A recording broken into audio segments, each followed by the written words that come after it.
Ajukan salam. Assalamualaikum warahmatullahi wabarakatuh. Ini kita akan meneruskan ya yang waktu minggu lalu kan udah 2, nanti kita lanjut lagi 3, begitu ya. Sebelumnya itu absen dulu ya.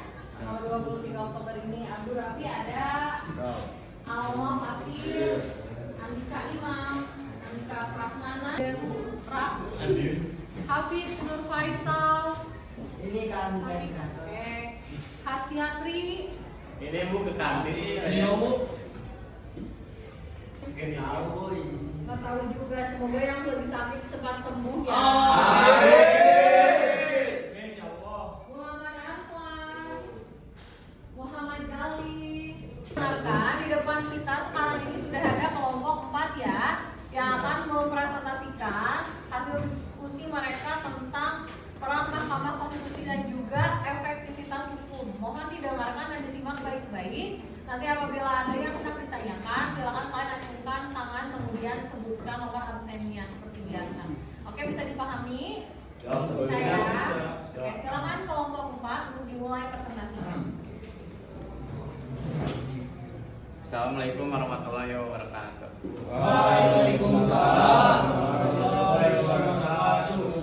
Kami dari kelompok 4 akan mempresentasikan tentang peran Mahkamah Konstitusi.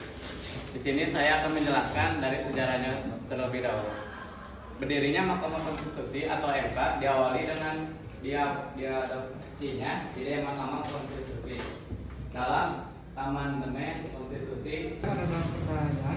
Oke, baik. Ya, terima kasih kelompok 4 sudah memaparkan hasil diskusinya di depan kelas. Silakan saya persilakan kepada anak-anak yang lain, apakah ada yang mau ditanyakan kepada kelompok 4? Silakan bertanya. Baik, siapa namanya? Nama nomor absen. Nama Abdul Rafi absen 1. Absen 1. Abdul Rafi. Ya, gimana Abdul Rafi? Pertanyaannya apa? Apa dampak dari keputusan MK yang bersifat final dan mengikat? Selanjutnya siapa? Aslan absen 13.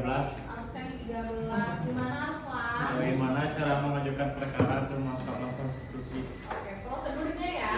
Terima kasih Arslan pertanyaannya. Nah, bagaimana cara mengajukan ke MK ya? Oke, baik. Terakhir, satu lagi siapa? Oke, siapa namanya? Alma absen 2. Alma Fakir, absen 2. Gimana Alma? Apa perbedaan Mahkamah Konstitusi dengan Mahkamah Agung? Oke, apa perbedaan? Maaf bila ada kekurangan dari kelompok kami. Wassalamualaikum warahmatullahi wabarakatuh.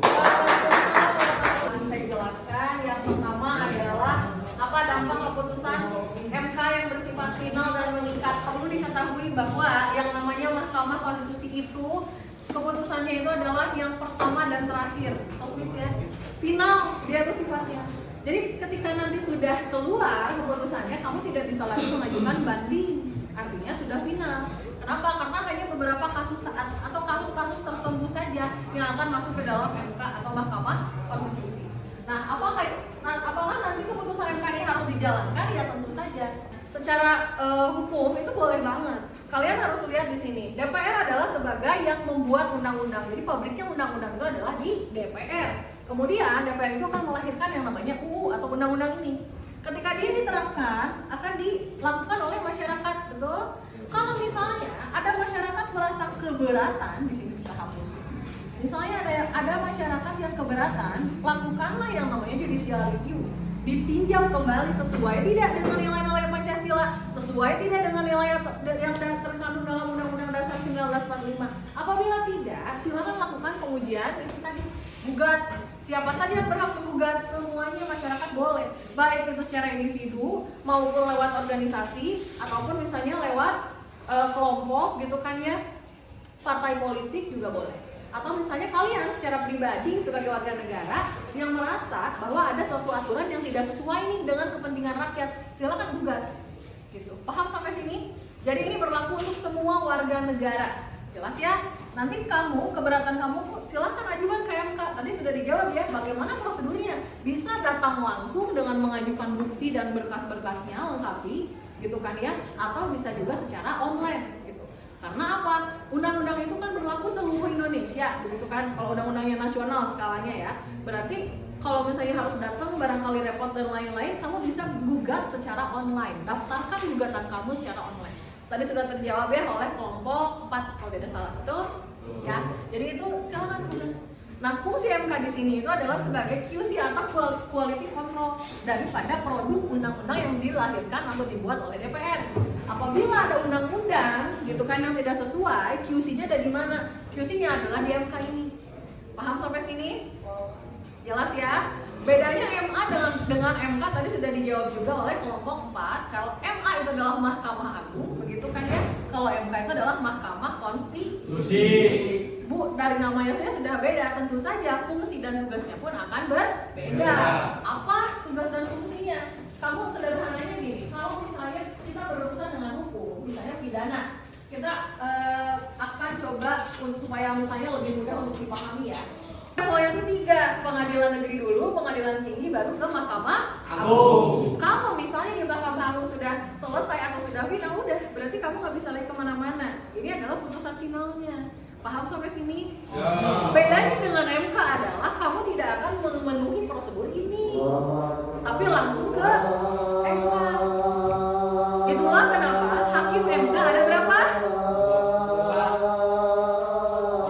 9. Ini tangan ibu 9 bukan 5 boy. 9. Kenapa harus 9? Karena putusan MK itu adalah final yang pertama dan terakhir. Jadi ketika memutuskan itu harus langsung dapat jawaban. Paham sampai sini? Kalau 4 bilang tidak, 5 bilang iya, dapat nggak kesimpulannya? Dapat, itu adalah iya. Tapi kalau 4 dapat nggak? Nah, makanya hakim itu harus ganjil. Paham sampai sini? Supaya harus ada keputusannya. Masalahnya adalah kalau sudah di MK sudah selesai, tidak bisa lagi yang namanya mengajukan banding atau kasasi. Setelah MK keluar putusannya selesai sudah. Paham sampai sini? Paham. Selanjutnya adalah perhatian. Duduk siap, gerak. Sebelum mulai pelajaran, langkah baiknya kita berdoa. Dalam hati mulai.